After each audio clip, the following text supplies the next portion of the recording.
Rights of the People by A.T. Jones, Part 2, Chapter 12. Religious Right in the States.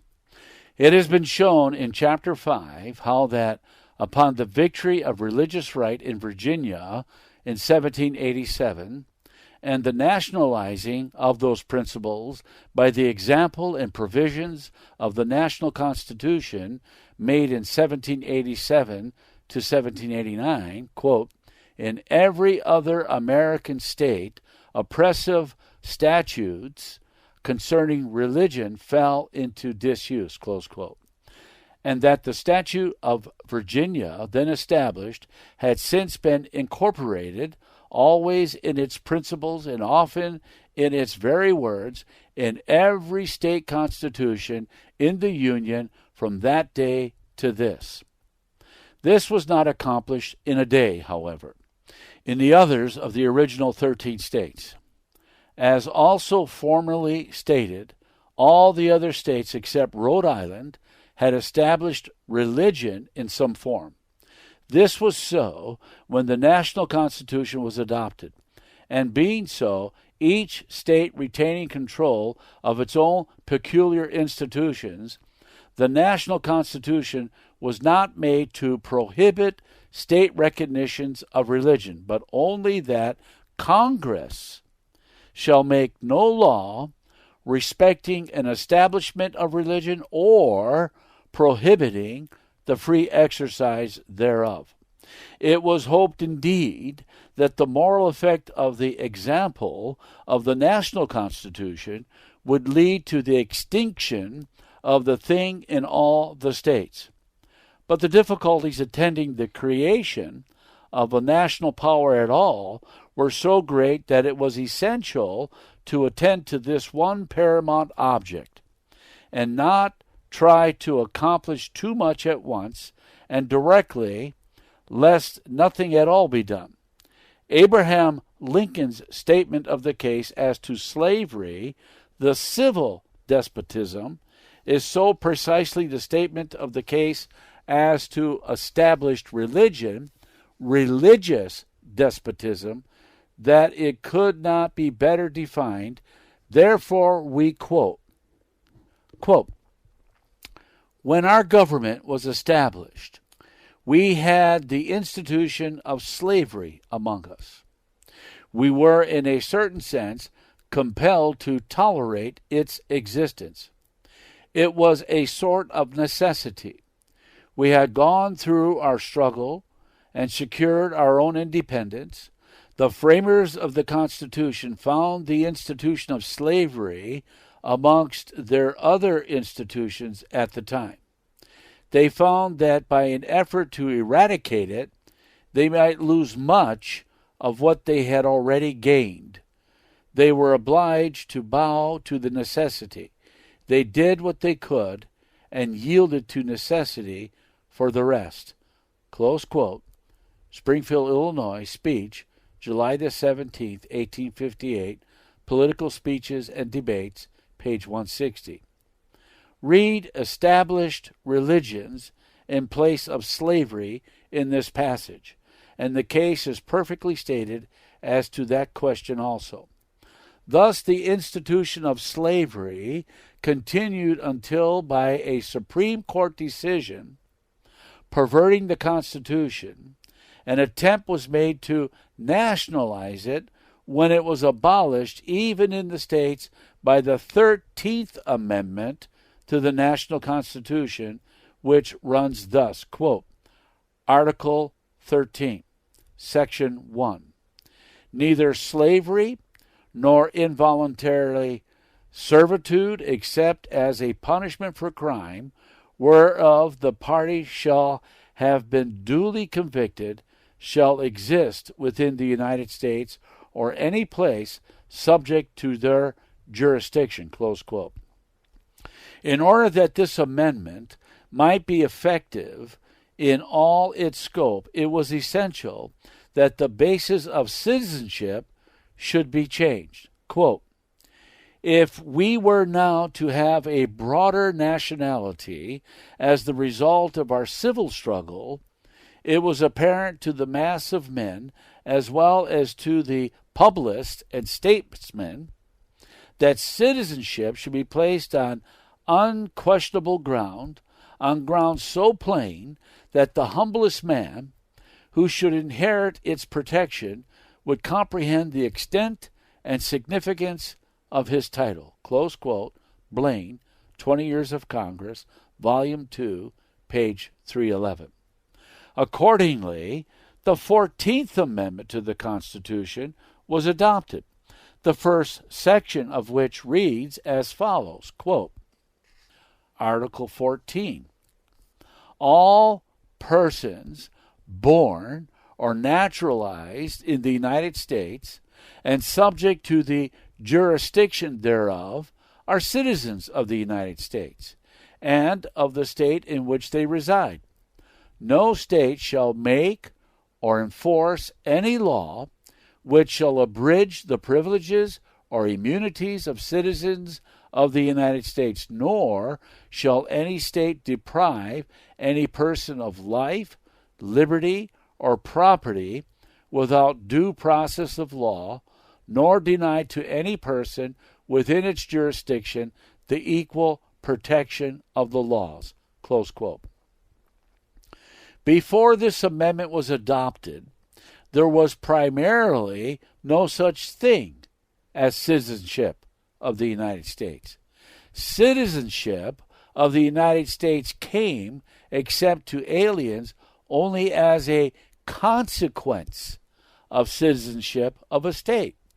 The reason of this peculiar fact was that the 13 states were all here as sovereign independencies before the United States government was formed, and the people, being citizens of these states to begin with, when these very persons formed the national government, they became, by that very process, citizens of the United States. And as there was no provision in the Constitution touching the subject with respect to any but aliens, the situation still remained the same. Citizens of a state first, and as a consequence of that, citizens of the United States. As stated by an authority in the time when the matter stood thus, it is as follows. Quote, citizenship, as we understand it, may be acquired in either of two ways, by birth or by adoption, called, when applied to aliens, naturalization. After the Declaration of Independence, and before the adoption of the Constitution of the United States, the power of conferring citizenship by naturalization or otherwise, like all other sovereign powers, was in the several states. And as the power vested in Congress by that instrument applies to aliens only, and as all powers not delegated to Congress by the Constitution, nor prohibited to the states, are expressly reserved to the states respectively, or to the people, the power of conferring citizenship on all persons, not aliens, necessarily remains in the several states, both as to persons born on their soil and as to those born in other parts of the Union, and any person upon whom such rights are conferred becomes a citizen of the state conferring them. And every citizen of a state is, ipso facto, a citizen of the United States. Close quote. Law Reporter, June 1857, page 14. As more fully stated by authority since it was changed, it is as follows, quote, before the adoption of this amendment, citizenship of the United States was inferred from citizenship of some one of the states, for there was nothing in the Constitution defining or even implying national citizenship as distinct from its origination in or derivation from a state. It was declared in Article 4, Section 2 of the Federal Constitution that citizens of each state shall be entitled to all the privileges and immunities of citizens of the several states. But nothing was better known than that this provision was a dead letter from its very origin. A colored man who was a citizen of a northern state was certain to be placed under the surveillance of the police if he ventured south of the Potomac or the Ohio, destined probably to be sold into slavery under state law, or permitted as a special favor to return at once to his home. A foreign-born citizen with his certificate of naturalization in his possession had prior to the war no guarantee or protection against any form of discrimination or indignity or even persecution to which state law might subject him, as has been painfully demonstrated at least twice in our history." Close quote. At that time, any state could have as thoroughgoing an establishment of religion as might be chosen, and persecute without limit.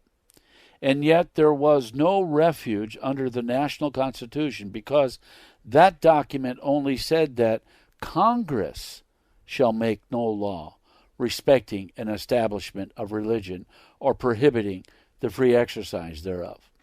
The Constitution did not say that no state should do it, and as the powers not delegated to the United States nor prohibited by it to the states are reserved to the states or to the people, it followed that each state might do all this without restraint at its own will.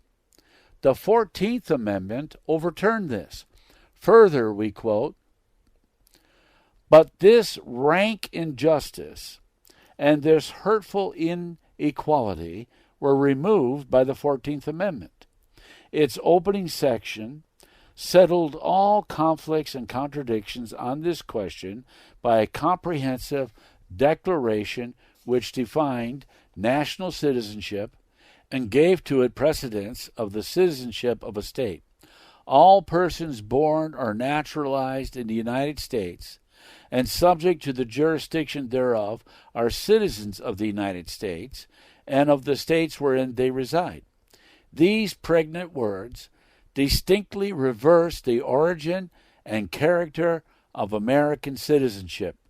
Instead of a man being a citizen of the United States because he was a citizen of one of the states, he was now made a citizen of any state in which he might choose to reside because he was antecedently a citizen of the United States. Close quote. Blaine, 20 Years, Volume 2, pages 312 and 313. Every such person, then, being by the supreme law a citizen of the United States first of all, and this citizenship holding precedence of every other, it follows that all privileges, immunities, and rights secured to him by the national Constitution are likewise his first of all, and take precedence of all others. This is as certainly true as it would be if there were no other citizenship known to the Constitution. Now, absolute freedom from any sort of an establishment of religion is an immunity, and an exemption from every kind of law prohibiting the free exercise of religion is the privilege of every citizen of the United States, for it is written, "Congress shall make no law respecting an establishment of religion or prohibiting the free exercise thereof." If there were no other citizenship known to the Constitution than citizenship of the United States, the only law-making power that could possibly affect the citizen would be Congress. The only government that could have anything to do with the citizen would be the United States government, and Congress is forbidden to make any law respecting religion or that would interfere with the free exercise of religion. Therefore, absolute freedom from any such thing is a privilege and immunity of every citizen of the United States by the Constitution.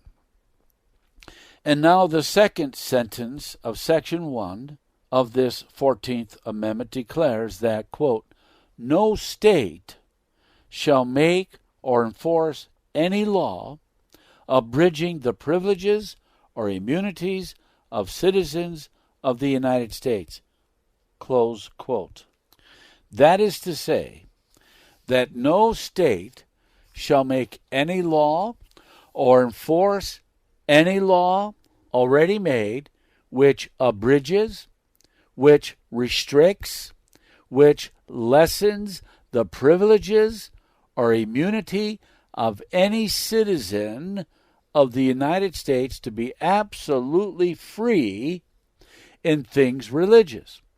It practically declares that no state shall make any law respecting an establishment of religion or prohibiting the free exercise thereof. Quote, whatever one may claim as of right under the Constitution and laws of the United States by virtue of his citizenship is a privilege of a citizen of the United States.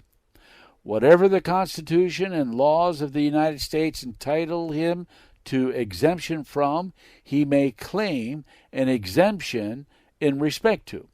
And such a right or privilege is abridged whenever the state law interferes with any legitimate operation of federal authority which concerns his interest, whether it be an authority actively exerted or resting only in the express or implied command or assurance of the federal Constitution or law. Close quote, Cooley, Principles 247. Accordingly, this provision of the 14th Amendment annihilates the force of every Sunday law or other religious law or law abridging the free exercise of religion in every state in the Union. This is as plain a consequence as ever came or could come from any provision of law. It prohibits the persecution of any Seventh-day Adventist, Seventh-day Baptist, Jew, Protestant, Catholic, or anybody else by any state law which interferes with the free exercise of his religion. This is the effect of the provision as it is in its plain reading. This is certain.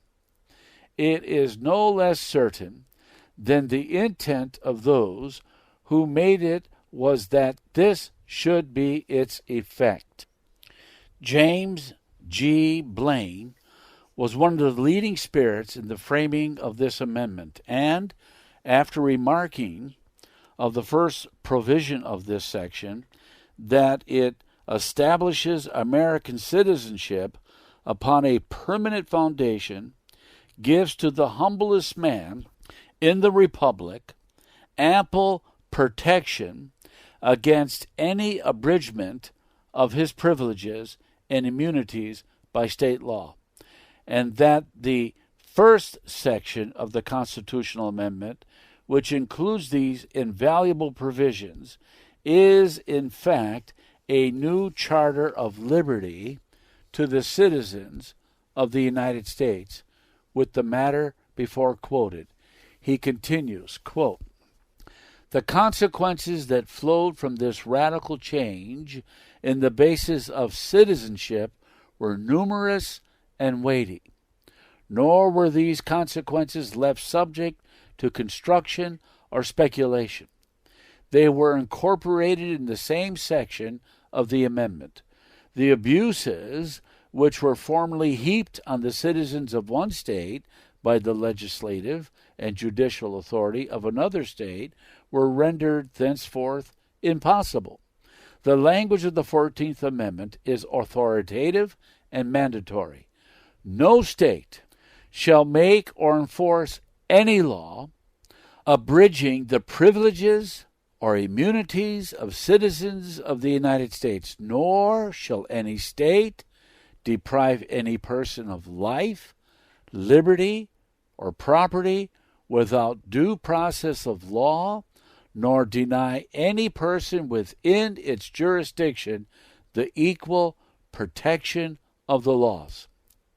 Under the force of these weighty inhibitions, the citizens of foreign birth cannot be persecuted by discriminating statutes, nor can the citizens of dark complexion be deprived of a single privilege or immunity which belongs to the white man, nor can the Catholic or the Protestant or the Jew be placed under ban or subjected to any deprivation of personal or religious right. The provision is comprehensive and absolute, and sweeps away at once every form of oppression and every denial of justice. It abolishes caste and enlarges the scope of human freedom. It increases the power of the Republic to do equal and exact justice to all its citizens, and curtails the power of the states to shelter the wrongdoer or to authorize crime by statute. To Congress is committed the authority to enforce any provision of the 14th Amendment, and the humblest man who is denied the equal protection of the laws of the state can have his wrongs redressed before the supreme judiciary of the nation. Close quote. 20 Years of Congress, Volume 2, pages 313, 314. Such is the statement, the pledge, and the security of religious right in the states, according to the weighty, authoritative, and mandatory provisions of the national Constitution. It is true that each state constitution contains strong guarantees of the perfect freedom of religious right, yet the legislatures have ignored them, and the state supreme courts have interpreted them away. It is true that the national Constitution guarantees exemption from interference on the part of the government or any state with the religious right of citizens of the United States, yet the supreme judiciary of the nation has interpreted into that Constitution the establishment of the Christian religion as the meaning thereof. Congress, in its Sunday legislation, has put in the national law the very religious idea that has been set up by the states, and the executive has approved it. Thus, so far, the national power, instead of maintaining the high dignity which the people have given it forever to protect the privileges and immunities of citizenship of the United States from invasion by the states, has abandoned its high station and has gone down and actually joined the states in the invasion. Nevertheless, the right of the people still abides. The Constitution, as the people have made it, is still the voice and will of the people. It still guarantees privilege, immunity, and freedom to citizens of the United States. Only as the agencies appointed by the people to maintain these guarantees have failed to do it, the responsibility and the right now devolve upon the people themselves to see that it is done. Slavery and established religions, twin despotisms, existed in the states at the time of making the nation. The makers of the nation, finding it impossible to do away with them without risking the loss of all, yielded to the necessity and left them standing as state institutions only. When by the Dred Scott decision and congressional legislation the attempt was made to nationalize one of these despotisms, the people arose in their majesty and reversed that decision and destroyed that despotism, and with it all other, even in the states. Now, however, the other despotism has reared its hateful head, and by means of the Christian nation Supreme Court decision and congressional legislation, this is sought to be nationalized. Will the people, yea, will not the people rise once more in their majesty and reverse this decision and set the national power back again at the height and dignity where they placed it when they destroyed the other despotism? This is the duty. This is the task. This is the right of the people of the United States. True, now as before, the wealth, the popularity, and the power of the country, the power of the state and church, and of the church and state united, are all against us. But God and the right are for us, and with the immortal Lincoln, we must say, quote, we have to fight this battle upon principle, and upon principle alone. So I hope those with whom I am surrounded have principle enough to nerve themselves for the task and leave nothing undone that can be fairly done to bring about the right result. Close quote. Springfield, Illinois, July 17th, 1858. Political Speeches and Debates, page 145. Let us never rest until there is created such a public sentiment that every court will be ashamed to use the term Christian nation, for public sentiment is everything. With public sentiment, nothing can fail. Without it, nothing can succeed.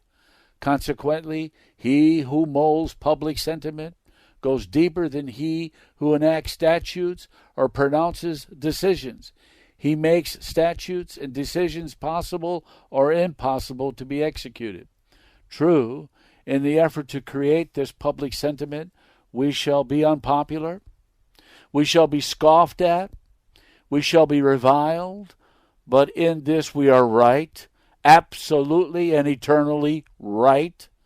Then let no one be slandered from his duty by false accusations, nor frightened from it by any menaces of dungeons.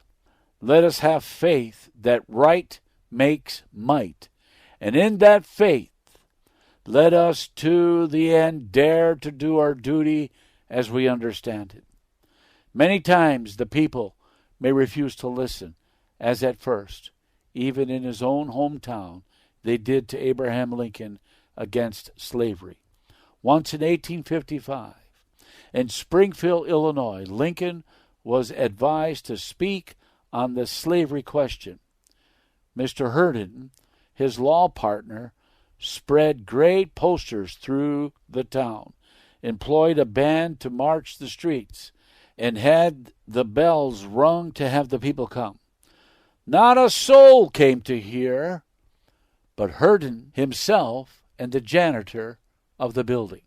Yet Lincoln made the following speech, quote, Gentlemen, this meeting is larger than I knew it would be, as I knew that Herndon and myself would come, but I did not know that anyone else would be here, and yet another has come, you, John Payne, the janitor.